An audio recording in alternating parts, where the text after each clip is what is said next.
Hello guys, for today's video ay ikukwento ko sa inyo ang buhay ni Hilda. Fight! Fight for the ultimate answer!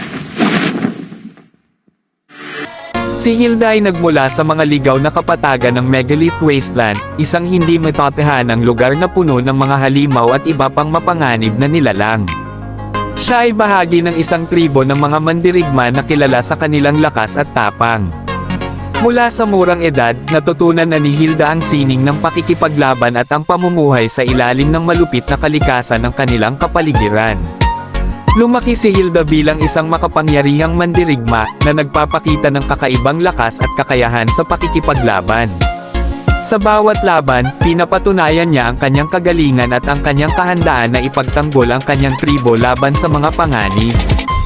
Dahil sa kanyang husay at dedikasyon, siya ay naging pinuno ng kanilang tribo at ang pangunahing tagapagtanggol nito. Isang araw, isang malaking banta ang dumating sa kanilang lugar. Ang mga halimaw na mas malalaki at mas malalakas kaysa dati ay nagsimulang umatake sa kanilang tribo. Upang protektahan ang kanyang mga tao, nagpasya si Hilda na iwan ang Megalith Wasteland at maghanap ng tulong at kaalaman sa labas ng kanilang teritoryo. Sa kanyang paglalakbay, nagpunta siya sa Land of Dawn, kung saan nakatagpo siya ng iba't ibang mga bayani na naghahangad ding ipagtanggol ang kanilang mga tahanan mula sa mga banta. Sa Land of Dawn, nakipag-alyansa si Hilda sa iba pang mga bayani na naglalayong protektahan ang kanilang mundo mula sa kasamaan. Ang kanyang natatanging lakas at kakayahan ay naging mahalaga sa kanilang pakikibaka laban sa mga puwersa ng kadiliman. Sa bawat laban, pinapatunayan ni Hilda ang kanyang kahandaan na ipaglaban ang katarungan at kapayapaan, tulad ng kanyang ginagawa para sa kanyang tribo. Sa Mobile Legends, si Hilda ay isang tank fighter na kilala sa kanyang malakas na durability at mataas na mobility. Ang kanyang mga kakayahan ay nagpapahintulot sa kanya na maging epektibong frontliner na kayang mag-absorb ng malaking damage habang nagbibigay ng crowd control at sustain para sa kanyang koponan.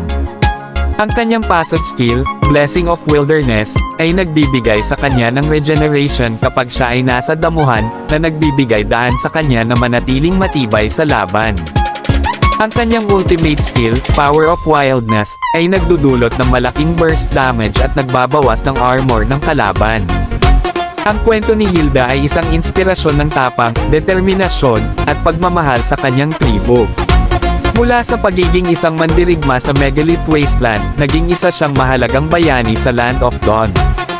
Ang kanyang lakas at dedikasyon sa pakikipaglaban para sa katarungan at kapayapaan ay nagbibigay inspirasyon sa mga manlalaro na gamitin ang kanilang kakayahan upang ipagtanggol ang kanilang mga kaibigan at pamilya laban sa mga banta. Sa bawat laban, ipinapakita ni Hilda ang kahalagahan ng tapang at pagkakaisa sa harap ng mga pagsubok. Sana ay nagustuhan nyo ang ating kwento for today's video, at kung gusto nyo pa ng mga ganitong content ay pwede mong i-click ang follow button at like and share mo na din itong video natin. Maraming salamat mga idolo.